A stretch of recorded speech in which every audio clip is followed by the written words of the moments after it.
Hello student, dermatitis में itis का मतलब होता है इन्फ्लामेशन और डर्मा का मतलब होता है स्किन।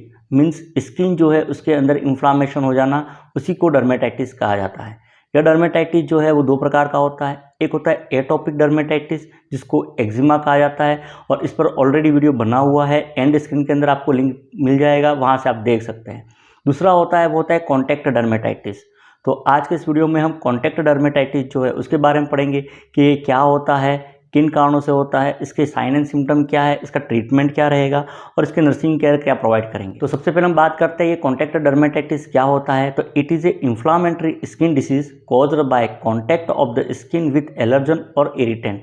मतलब कि यह एक प्रकार की स्किन की इन्फ्लामेटरी डिसीज कंडीशन होती है जिसमें स्किन जो है उसमें इन्फ्लामेशन हो जाता है, और ये इन्फ्लामेशन जो है वो स्किन का किसी एलर्जन या इरिटेंट जो है उसके कांटेक्ट मतलब संपर्क में आने के कारण से होता है। मतलब स्किन जो है वो किसी एलर्जन या इरिटेंट को छू जाती है या कांटेक्ट होता है सीधा, तो वो क्या करती है, स्किन की लेयर को डैमेज कर सकती है या फिर वो एंटीजन की तरह कार्य करेगी, और उसके कारण से होने वाली जो स्थिति होती है इसमें खास करके टाइप 4 हाइपर सेंसिटिविटी रिएक्शन जो होता है वो होता है, और उसके कारण से ही वहाँ पर इन्फ्लामेशन होता है, और उसी कंडीशन को कॉन्टैक्ट डर्मेटाइटिस कहा जाता है।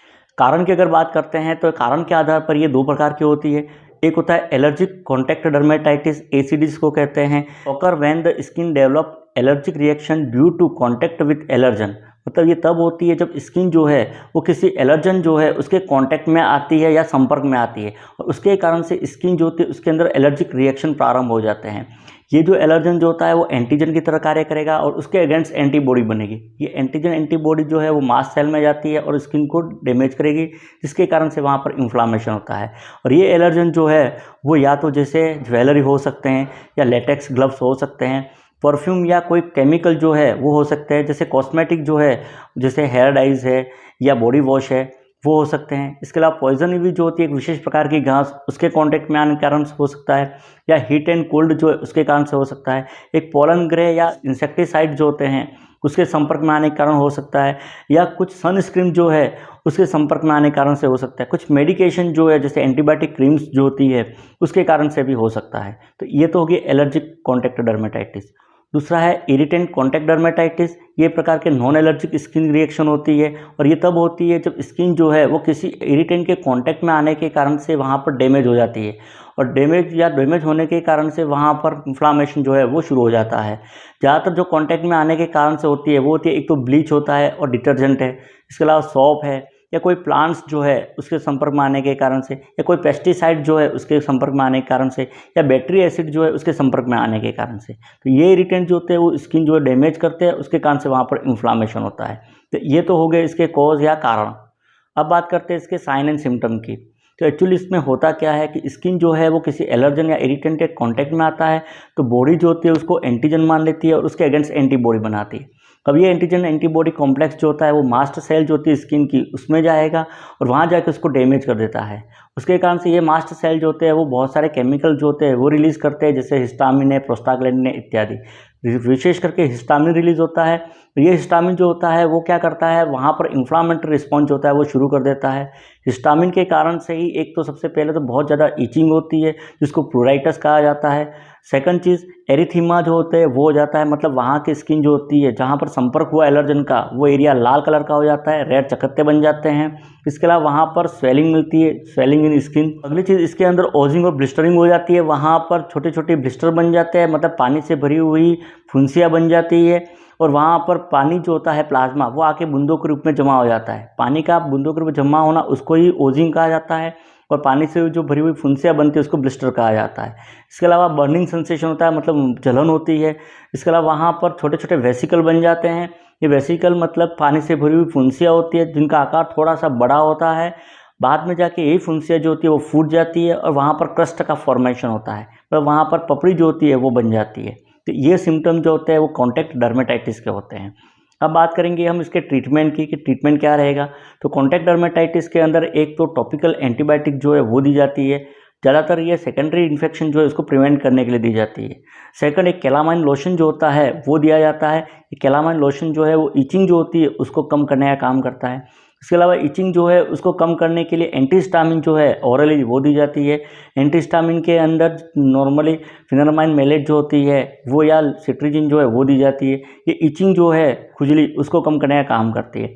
एक स्टेरॉइड क्रीम जो है वो दिए जाते हैं, या स्टेरॉइड क्रीम या ऑइंटमेंट जो होते हैं वो इचिंग जो है वो कम करते हैं, जैसे हाइड्रोकोर्टिजोन जो है वो दिया जाता है।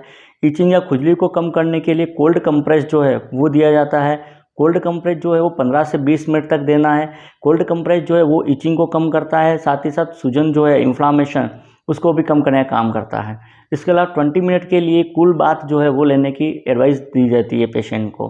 तो ये तो हो गया इसके ट्रीटमेंट की। अब बात करेंगे क्या नर्सिंग केयर इसको प्रोवाइड करेंगे।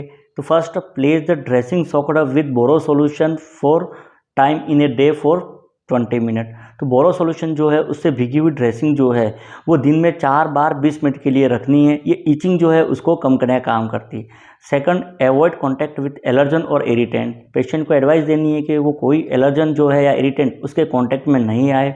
Third, clean the skin with mild soap and lukewarm water to remove irritant. Irritant को रिमूव करने के लिए पेशेंट को एडवाइस देनी है कि स्किन जो है उसको हल्के साबुन और ल्यूकवार्म वाटर जो होता है हल्का गुनगुना पानी उससे वो बाथिंग ले। अगला, avoid rubbing of skin. Patient को एडवाइस देनी है कि स्किन को रब नहीं करे, नहीं तो क्रस्ट जो है वो डैमेज होंगे, उसके कारण से प्रॉब्लम ज़्यादा हो सकती है, सेकेंडरी इन्फेक्शन के होने की संभावना भी रहेगी। Dry the skin after the bathing. Bathing के बाद स्किन जो है उसको ड्राई करना है and then apply moisturiser on the skin. तो स्किन जो है इसके ऊपर मॉइस्चराइजर जो है वो अप्लाई करने की एडवाइस देनी है, जिससे स्मूथिंग जो है वो बनी रहे।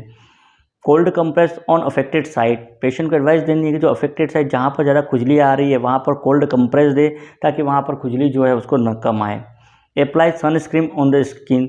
स्किन जो इसके ऊपर सनस्क्रीन जो है वो अप्लाई करने के कहना है उसको, या धूप में जाए तो उसको सनस्क्रीन जो है वो अप्लाई करने के लिए कहना है, ताकि धूप के कारण से उसको इरिटेशन जो है वो नहीं हो।